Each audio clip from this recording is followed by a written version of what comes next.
नमस्कार, मी डॉक्टर कविता राणे. आपण पाहताय 5चा पंचनामा. आपल्या घराच्या अंगणात खेळणाऱ्या मुली सुरक्षित आहेत की नाही हा प्रश्न उपस्थित झालाय आणि त्याला कारण ठरली आहे मालेगावमध्ये 5 दिवसांपूर्वी घडलेली घटना. मालेगाव जवळच्या एका गावामध्ये 5 दिवसांपूर्वी एका 3 वर्षांच्या मुलीचं तिच्या घरासमोरून अपहरण झालं आणि त्यानंतर या मुलीचा ज्या अवस्थेतला मृतदेह सापडला त्यामुळे फक्त त्या गावामध्ये नाही तर अवघ्या महाराष्ट्रामध्ये संतापाची लाट आहे. या मुलीला घरासमोरना नेण्याचं आणि तिची अशी हत्या करण्याचं जे कारण आहे ते तर आणखीन संतापजनक आहे.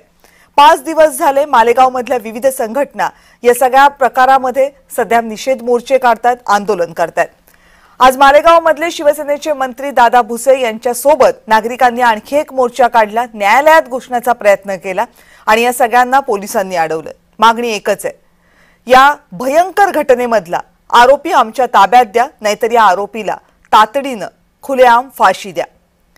नागरिकांची ही मागणी लगेचच मान्य होण्यासारखी नाही, मात्र ही मागणी मान्य होण्यासारखी नाही म्हणून नागरिकांचा संतापही दुर्लक्षित करता येणारा नाहीये. आपल्याच घरातल्या मुली आपल्याच घराच्या अंगणामध्ये सुरक्षित नसतील तर मग कायदा आणि सुव्यवस्था या संदर्भातला राज्यामधली परिस्थिती नेमकी काय आहे हाही प्रश्न उपस्थित केला जातो. या सगळ्या संदर्भात बोलायचं आहे, पण त्या अगोदर बघूयात मालेगावमध्ये नेमकं काय घडलं.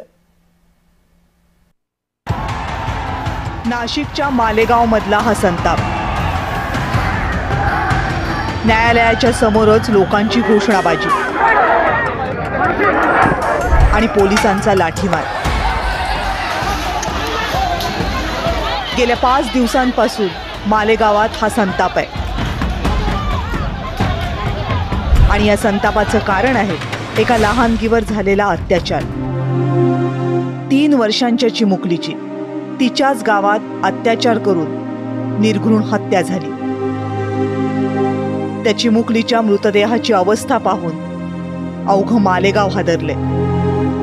सदर ही जी घटना आहे अत्यंत निंदनीय आहे, दुर्दैवी आहे आणि या ज्या नराधमाने ही जी घटनेला हा जो अंजाम देण्याचा प्रयत्न केलेला आहे, मुळातच आमचा नाशिक जिल्हा हा कायद्याचा बालेकिल्ला आहे आणि हे आम्हाला सहन होणार नाही, आम्हाला चालणार नाही.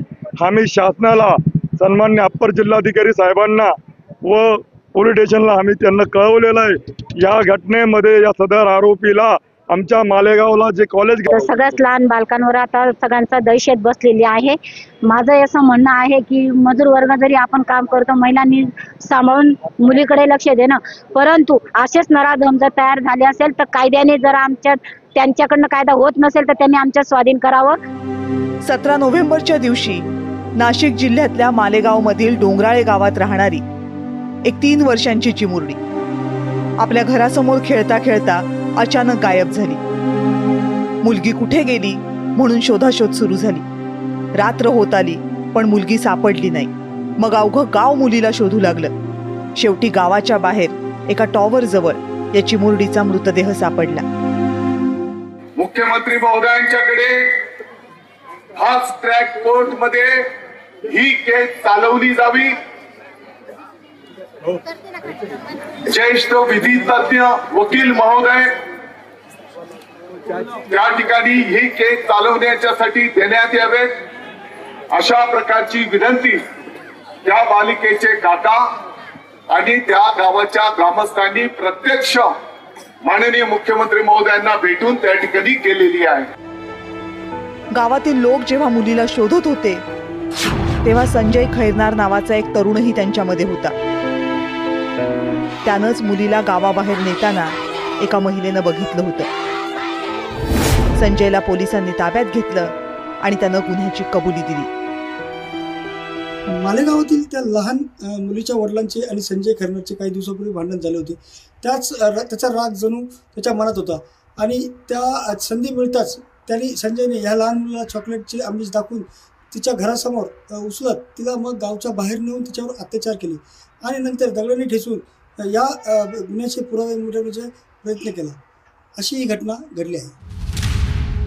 या आरोपीला न्यायालयानं पोलीस कोठडी सुनावली आहे, पण आरोपीला तात्काळ फाशीची शिक्षा द्या, त्याला गावकऱ्यांच्या ताब्यात द्या अशी मागणी आता गावकरी करतात.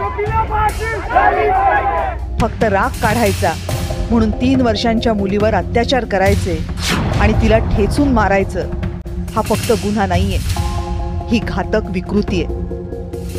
आणि ही असली विकृती पुन्हा समाजात दिसणार नाही यासाठी लोकांनी मागणी केली तर तो त्यांचा दोष कसा? ब्युरो रिपोर्ट, जय महाराष्ट्र.